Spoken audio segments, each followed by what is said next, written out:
And from the New York City Daniels Coalition, the Earth Peer Justice Coalition, you're doing their thing. CCIT, NYC Vocal, and you can keep it going. And she doesn't just advocate for what happened to her family member. She advocates what happens to others that's impacted, but she also advocates for what happens to no one. So we love you. We appreciate your work. Thank you so much. Thank you. My condolences, Mr. Vassal. Any family who's here, even if they couldn't make it, my condolences for your loss, for your stolen life, really.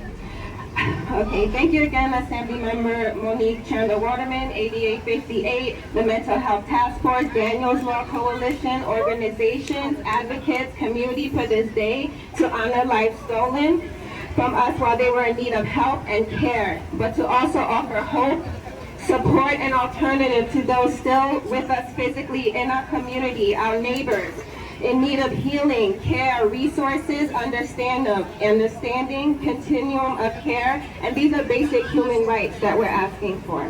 We miss Earth's presence so much.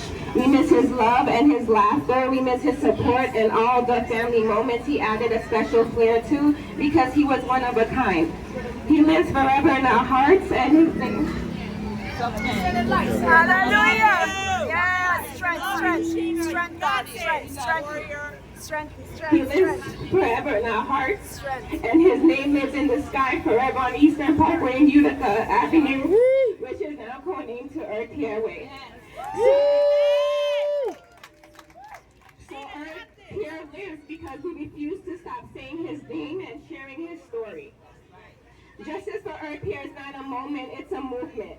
Earth mattered, but you wouldn't think so because he was met with sirens, aggression, tasers, guns, a firing squad that unleashed 10 bullets at him after he called 911 while he was experiencing a apparent mental health crisis. When Earth was murdered December 20th, 2021, out of pain-generated purpose. Earth's legacy is to honor Earth the way he lived by saying his name, sharing his story, encourage mental health awareness, breaking the stigma, lobbying for policy and funding that will provide care and resources, advocating for non-police mental health crisis, public health response teams, and also demanding accountability for police encounters involving people experiencing crisis. We have to decriminalize mental health. This is done by reimagining and transforming this system that isn't protecting us but punishing us. Mental health crisis response needs to be a public health issue, not a public safety one. Yes.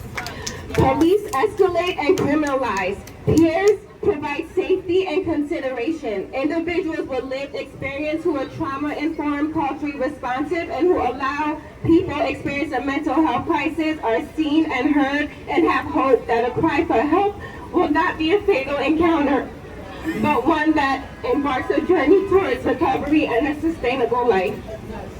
I call on this city to fund human lives and to truly care about people by empowering families and communities. And I call on us to support each other, love each other, and hold each other up. Thank you, all of you who meet impacted families like mine in our pain and journey with us in our purpose.